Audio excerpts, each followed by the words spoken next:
Dios les bendiga. Cada día de la semana recogeremos una porción del maná celestial a través del estudio de la lección de escuela sabática de los pioneros adventistas y la Biblia. Bienvenidos. ¿Qué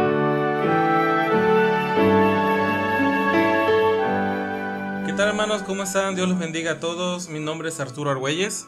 Y mi nombre es Selma Morales. Y el día de hoy vamos a estudiar juntos la escuela sabática número 6, que está hablando de las condiciones del tiempo del fin. Eso es para el 8 de febrero del 2020. Y esa lección, recuerden, hermanos, que fue hecha originalmente por los pioneros adventistas y lleva por título El mensaje del triple evangelio. Algo de actualidad para nosotros, así que vamos a estudiarla juntos. Y bueno, hermanos, el día de hoy vamos a repasar esta escuela sabática y como siempre le hemos dicho, el tiempo siempre es muy medido para todos nosotros. Así que vamos a tratar junto con Selma, mi esposa, de resaltar ciertas preguntas que para nosotros nos parecieron muy pero muy importantes. Así que vamos a comenzar. Vamos a resaltar una de las primeras preguntas que creo que nos colocan en la situación en la que está viviendo en ese momento el mundo. Con ese contexto, Selma, de la actualidad, en donde existen guerras, pandemias o epidemias en la actualidad, existe una gran necesidad de tener algo en particular. Eso lo vamos a poder encontrar en Primera de Tesalonicenses 5:3. Primera de Tesalonicenses 5:3. Que cuando digan paz y seguridad, entonces vendrá sobre ellos destrucción repentina, como los dolores a la mujer encinta, y no escaparán. Jeremías 6:13-14 también dice: porque desde el más chico de ellos hasta el más grande, cada uno sigue la avaricia, y desde el profeta hasta el sacerdote, todos son engañadores, y curan la herida de mi pueblo con liviandad, diciendo paz, paz, y no hay paz. Eso es algo que coloca a esa etapa del mundo en un contexto muy claro. Todos nosotros tenemos la necesidad de encontrar una seguridad y una certeza de que estamos haciendo las cosas bien. Ante un mundo convulsionado en donde existen inseguridades, bueno, las personas que vivimos acá en México sabemos muy claro esto, tales problemas económicos en otro, lo que más queremos es encontrar una palabra de descanso. Pero acá estamos encontrando que el contexto del tiempo del fin va a existir una falsa paz y una falsa seguridad. Porque va a haber todavía, como dice acá Jeremías, gente avariciosa, sacerdotes todavía engañadores, que en el contexto de ese texto habla de ministros del pueblo de Dios. O sea, gente que está tratando de darle, como quien dice, una sobadita a las personas para tratar de apaciguar su conciencia. Así es común, de hecho, verlo en nuestros tiempos, como la dirigencia de todas las iglesias trata de demostrarle a la congregación que todo está bien, que no pasa nada, que no se está alterando el orden, que no se están rompiendo las reglas de Dios, que todo está bien, que todos estamos en paz unos con otros. Fíjate lo que dice Ezequiel 13 del 9 al 10, dice: y estará mi mano contra los profetas que ven visiones falsas y hablan adivinaciones mentirosas. No estarán en el consejo de mi pueblo, no serán escritos en el libro de la casa de Israel, ni entrarán en la tierra de Israel, y sabréis que yo soy Dios. Sí, porque han engañado a mi pueblo diciendo paz cuando no hay paz, y cuando alguien edifica un muro, he aquí ellos lo recubren con cal. Un contexto muy claro de cómo es tratar de esconder todo esta suciedad de un lugar, pasándole nada más ahí un brochazo, ¿no? Dándole esa sobadita en la espalda a los creyentes, para que los creyentes no tengan esta necesidad de romper con ciertas ligaduras, con ciertas cosas que le están atando, y de esa manera hacer cambios sustanciales en su vida. Y bueno, eso nos lleva a entender que entonces la tendencia espiritual del mundo, ¿cuál sería, Selma? Bueno, podemos revisarlo en 2 de Timoteo 3, 12 y 13. Y también todos los que quieren vivir piadosamente en Cristo Jesús padecerán persecución, mas los malos hombres y los engañadores irán de mal en peor, engañando y siendo engañados. La tendencia espiritual del mundo es estar engañados.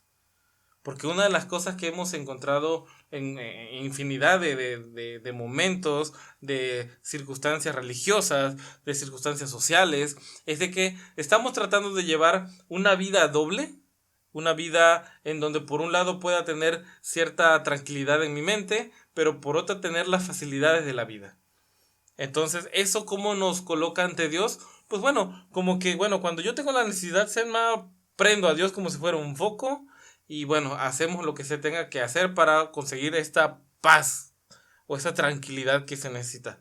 Pero de ahí a que yo deje de ser engañador y tratar de tratar a mis vecinos, a mis colegas del trabajo de una manera tan vulgar y tan semejante a ellos, pues bueno, no se hace. Seguimos estando en esas mismas prácticas. Y hermanos, aquí hay algo que resaltar, que es el tema de Laudato Si, que lleva al ecumenismo, y que bien sabemos y que debemos saber que en este concilio de las iglesias por llegar a un ecumenismo, lo que tratan de hacer es justamente lo que dice primera de Timoteo 4:1, escuchan espíritus engañadores y a doctrinas de demonios, porque realmente haces decir que todo está bien y que todo está en paz, pero realmente las doctrinas que se quieren pactar a nivel mundial son doctrinas engañadoras y que nada tienen que ver con lo que Dios pide de nosotros. Una de las cosas que no sé, Selma, si has notado es de que la religión que se profesa actualmente tiene que ver no solamente con este aspecto de prosperidad, también una prosperidad del alma, ¿no? Estar en paz en la casa, con sus hijos, que dicho sea de paso no es malo. Pero ¿a qué costo? ¿Qué tenemos nosotros que hacer? La palabra del Señor dice que tomad mi cruz y síganme. O sea, en el contexto en que el Señor lo dice, tomar la cruz en ese momento de la vida que estaba llevando el Señor Jesús era algo muy, muy difícil. Tenía que pasar muchas circunstancias penosas que con el simple hecho de mencionar la tortura que sufrió el Señor Jesús es terrible. Entonces, bajo ese contexto nos está enseñando el Señor de que si tomar su cruz es desprenderse de costumbres, tradiciones, hábitos, comer, beber, ver muchas cosas, entonces la religión que está profesando la humanidad en general no tiene nada que ver con tomar la cruz y sígueme. Exacto. Porque, por ejemplo, hay cultos para jóvenes un poco animados que le dan rienda suelta al gusto de las personas, más allá de lo que realmente Dios quiera. Entonces, ¿qué es estar realmente comprometidos con Dios? No estamos haciendo diferencia en nada. Otra de las cosas que aquí la lección resalta muy bien es este contraste. Vamos ahora con el contraste. Estamos hablando de las circunstancias en donde está la tierra actualmente, que es un lugar en donde se está buscando paz y seguridad de una manera engañosa. Gente que está tratando de conseguirla, pero sin cambiar o sin hacer diferencias notables. Pero, ¿cómo se va a predicar el evangelio de Dios antes del mundo, antes del fin del mundo? Bueno, podemos revisar que en Mateo 24:14, que será predicado este evangelio del reino en todo el mundo, para testimonio a todas las naciones, y entonces vendrá el fin. Interesante, porque tampoco no hay nada de malo ponernos de acuerdo, Selma, y hacer una campaña de barrio o hacer una campaña metropolitana o tener ciertas estrategias de evangelismo. Pero ¿cómo se dice que va a ser predicado el evangelio del reino? Por testimonio. Porque si hay algo que tenemos que hacer la diferencia nosotros como cristianos, hermanos, es que tenemos que marcar la pauta ante las personas que están a nuestro alrededor. Nosotros entendemos que hemos sido llamados a ser real sacerdocio, gente santa, pueblo distintivo de nuestro Dios. Por lo tanto, eso tiene que ser la diferencia completamente con lo que anteriormente estábamos viendo. Si la gente está buscando una falsa paz, una paz sencilla, una paz sin hacer sacrificios de lo que somos, pues bueno, ¿qué tendremos entonces que hacer? Muchas de las cosas que es muy difícil, lo digo también por experiencia, dejar de comer mal, ese apetito que tal vez nos controla a nosotros y que por ahí se dice vulgarmente que vivimos para comer, no comemos para vivir, para estar nutridos. Algo tan sencillo como eso nos está dando la pauta a cómo estamos en la actualidad. Entonces, ¿cómo tenemos que predicar el evangelio del reino? Bueno, por testimonio, con algo tan sencillo como nuestro alimento, nuestro hablar, nuestro caminar, nuestro vestir. Eso va a ser algo como una acusación directa a las personas que están del otro lado con esa mentalidad de tener una paz y seguir siendo iguales que todos. Exacto.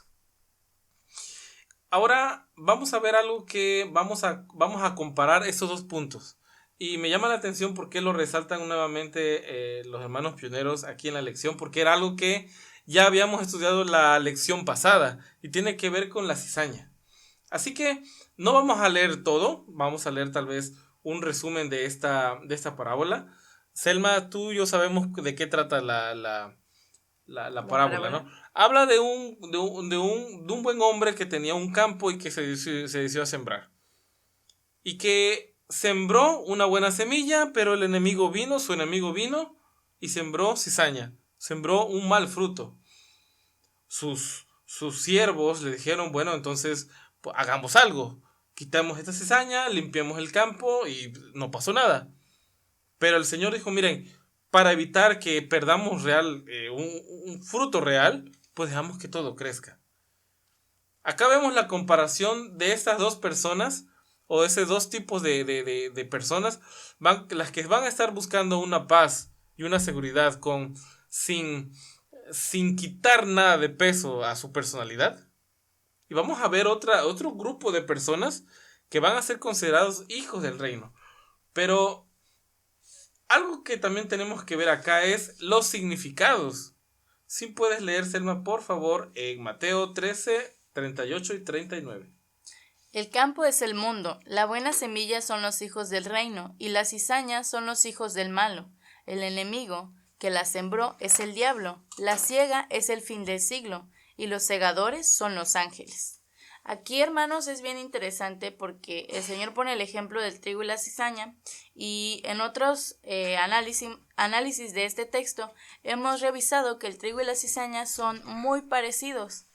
Es una planta muy parecida, pero se distingue hasta que da sus frutos.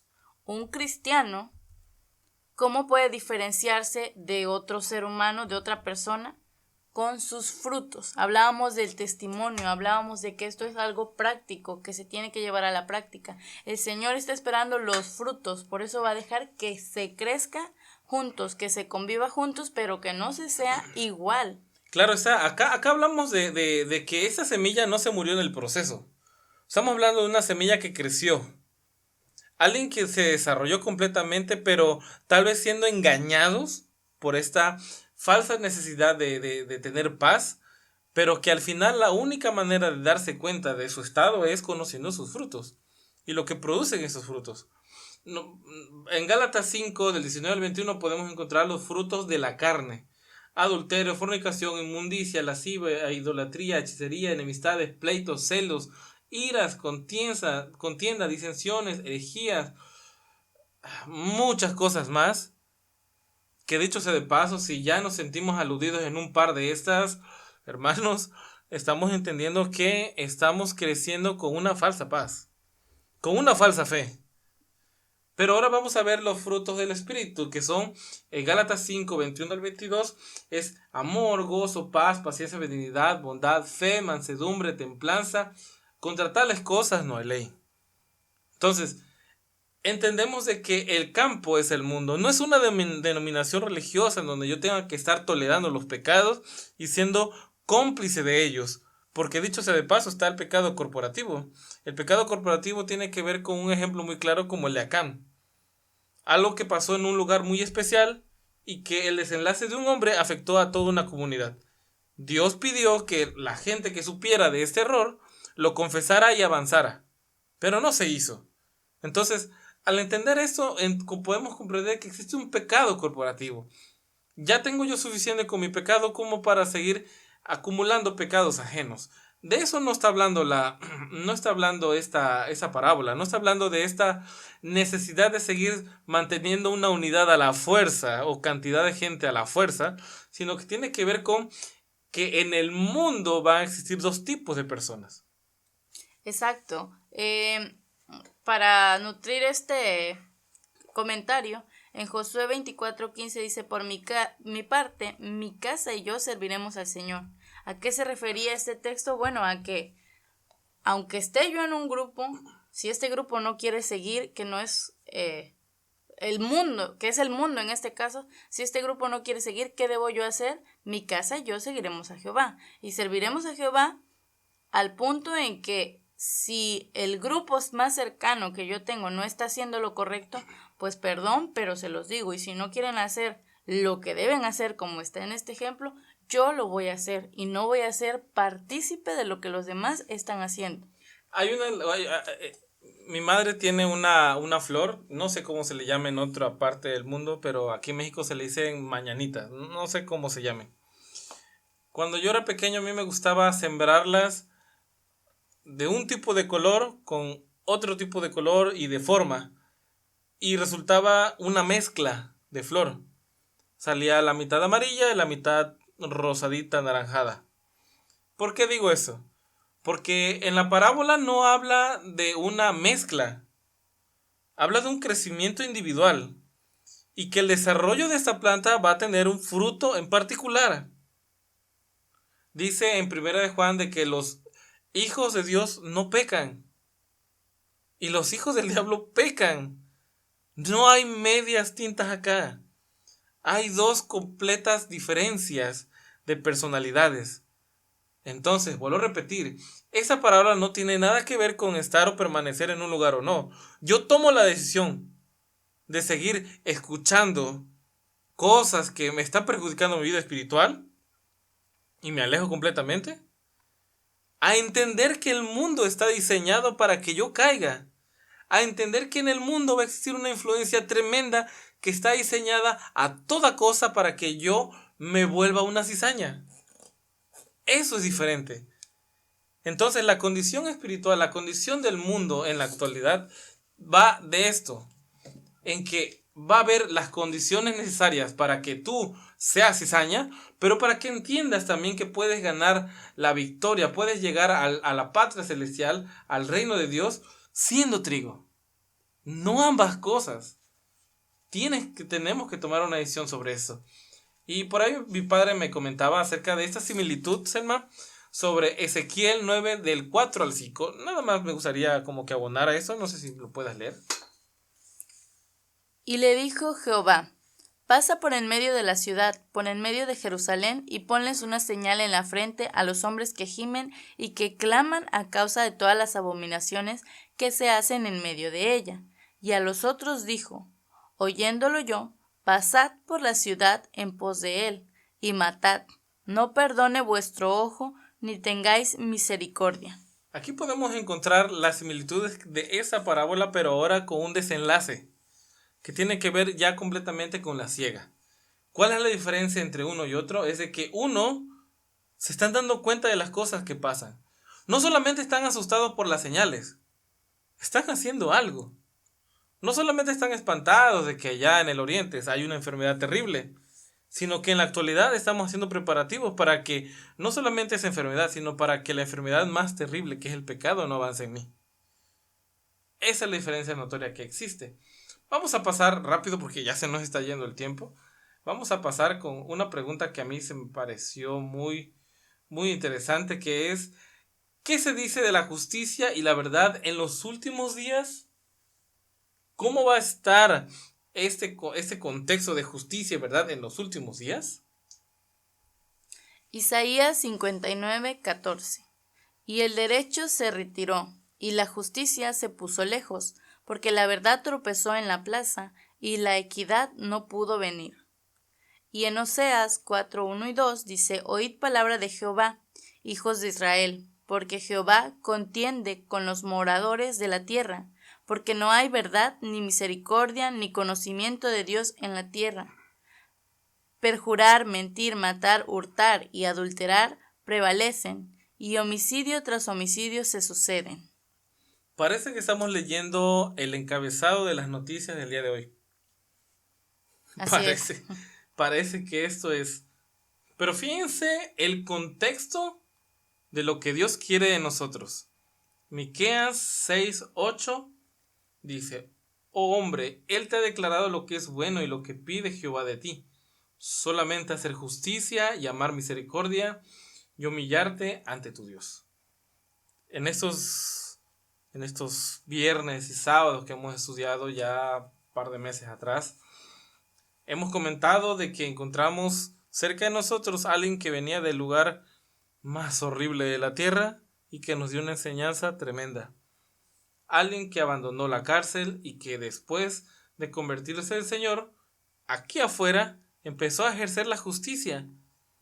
A un grado que uno puede decir, pues bueno, ¿cómo puedo marcar yo la diferencia en que si alguien me ofrece la compra de algo, le pida yo la factura? ¿Cómo puede afectar eso al mundo? Está de más, está de menos. Pero unas preguntas más arriba estuvimos viendo de que ¿cómo se va a predicar el evangelio del reino? Por testimonio. ¿Cómo nos va a conocer a nosotros? Pues bueno, tal vez tengamos que empezar a ejercer hasta en lo más mínimo ese tipo de justicia. Amar la misericordia. Claro que sí, hermanos, va con el mensaje. Pero también viene otro punto, que tal vez esa es la flaqueza de toda la cristiandad, que es andar recto delante de tu Dios, humillarte ante tu Dios. Y qué difícil es esa parte. ¿Por qué lo digo? Porque existen reglas, mandamientos, que aun cuando no salvan, son parte de nuestra santificación día a día y es lo que agrada al Señor. Estamos en una línea muy delgada y debemos cuidar nuestros pasos, porque podemos ser esos que gimen y claman y que siguen fieles esperando la llegada, como las vírgenes que tenían provisión de aceite, o podemos ser parte de esos engañadores. No solamente podemos pasar a ser engañados, sino que podemos, en nuestra posición como cristianos, si no actuamos en consecuencia, volvernos parte de esos engañadores. Claro que sí, y qué terrible sería eso, porque estaríamos entonces predicando un falso evangelio, con una parte de verdad, como lo hizo la serpiente en el Edén, hablando de esta vida eterna, pero no era la vida eterna que hablaba el Señor, era otro tipo de vida eterna engañosa, pero con un terrible desenlace para Adán y Eva. ¿Cómo es posible eso? Porque el Señor Jesús le habla también a los fariseos que dice que ellos recorren mar y tierra para ser un discípulo y lo hacen 2 veces merecedores al infierno. Entonces seríamos también parte de esos profetas falsos predicando un evangelio falso, que cuando la gente tenga que compararnos con nuestra vida práctica, encontrará este engaño total. Exacto. Vamos a ver ya una de las últimas preguntas. Hay mucho más que analizar, hermanos, pero siempre se nos acaba el tiempo. Hablando de eso, se nos va rápido. ¿Qué figura se nos da respecto a la condición del mundo en los últimos días? Vamos a leer Mateo 24, 37 al 39. Mas como en los días de Noé, así será la venida del hombre. Porque como en los días antes del diluvio estaban comiendo y bebiendo, casándose y dándose en casamiento, hasta el día en que Noé entró en el arca, y no entendieron hasta que vino el diluvio y se los llevó a todos. Así será también la venida del Hijo del Hombre. Porque la gente en los días de Noé... No, perdón, hasta ahí. Hasta ahí, exacto. Entonces, ¿cuál es la condición o cuál es la comparativa del mundo actual, como en un resumen de lo que hemos hablado? Es que no les va a importar a nadie la condición. Todo ha pasado, no hay nada nuevo bajo el sol, tenemos que amarnos, hay que dar el buen ejemplo, pero que hay un poquito aquí, que hay un poquito allá. Esas condiciones formaron a un pueblo antidiluviano con yo diría una costra o una concha en la cabeza, porque durante 120 años escucharon a el varón de Dios predicar que venía el fin. ¿Y qué pasaba por su cabeza? Nada. Todo sigue igual. Entonces, ¿estaremos tal vez teniendo este caparazón dentro de nuestro cerebro? Parte de lo que estamos estudiando al inicio de esta lección es esta falsa paz. Muchos de nosotros tal vez podemos encontrar esta falsa paz, esta falsa seguridad de nuestro evangelio, de nuestras creencias, por la cantidad de información que hemos absorbido últimamente. Pero ¿qué tanto de esa información que hemos absorbido realmente nos ha servido para hacer un cambio notorio en lo que yo hago y en lo que hace mi familia? Tal vez ya estoy conforme a esto y como en los tiempos de Noé, sé que viene el Señor, pero pues de una u otra manera la vamos pasando. Exacto. Vamos a leer ya el último punto aquí que siempre hay que terminar con buenas noticias. Dice, en medio de esta maldad, ¿qué es lo que se dice de Enoc y de Noé? Génesis 5:22. Y caminó Enoc con Dios, después que engendró a Matusalén 300 años y engendró hijos e hijas. Y Génesis 6:9. Estas son las generaciones de Noé. Noé, varón justo, era perfecto en sus generaciones. Con Dios caminó Noé. Aquí podemos ver también un complemento a eso en Hebreos 11:5. Dice, por la fe Noé fue traspuesto para no ver la muerte, y no fue hallado porque lo traspuso Dios. Y antes que fuese traspuesto tuvo testimonio de haber agradado a Dios. Si tenemos que terminar con algo, con una información, es de que, hermanos, a pesar de que existe una maldad y que todo el mundo está diseñado para que tú tengas una falsa paz, una falsa seguridad, existe una esperanza en personas que fueron como tú y como yo, que fueron varones justos y que fueron gente que dieron testimonio en su generación. La semana pasada y antepasada hemos encontrado de que estas señales que están destinadas para nosotros en los últimos tiempos, dice que no pasará de esta generación hasta la que veamos todas. Podemos ser parte de esta generación, tal vez como estos mártires o esta gente que pueda quedar viva hasta el fin, pero con un testimonio intacto. Sí, yo quisiera agregar que en este trimestre hemos estado hablando mucho de las vírgenes, de las 10 vírgenes, y me llama mucho la atención porque para que tú sepas o puedas calcular cuánto te vas a gastar de gasolina en un viaje de 60 kilómetros, tienes que haber ya pasado por ese viaje, porque digo, aunque puedes hacer un cálculo por el kilometraje y el consumo de tu carro, hay muchas cosas en la práctica que pueden hacer variar esa cantidad de gasolina. Los baches, el tráfico, muchas cosas, pero tú tienes que llevarlo a la práctica. ¿Por qué 5 de esas vírgenes sabían que debían llevar aceite extra? Porque ellas no vivían como en los tiempos de Noé, embelesadas en sus cosas. Ellas vivían en una constante práctica de la espera del novio y ya habían contemplado que iban a necesitar más aceite porque sabían que su aceite no les alcanzaba para todo el tiempo de espera. Lo mismo pasa con Noé y lo mismo pasa con Enoc. Ellos llevaron el evangelio a la práctica y por esa práctica es que pudieron alcanzar esa salvación, porque ellos al final van a despertar. Bueno, ellos en ese caso, Enoc, bueno, ya Enoc ya está allá, pero a lo que quiero llegar es que necesitamos que este evangelio se practique, porque cuando lo practiquemos, lo vamos a predicar. Exacto, no predicar primero y luego a ver si lo vivimos, ¿no? Porque eso tendríamos que ser entonces maestros engañosos. Y de esos hay muchos. Así es. Así que hermanos, gracias por escucharnos hasta acá.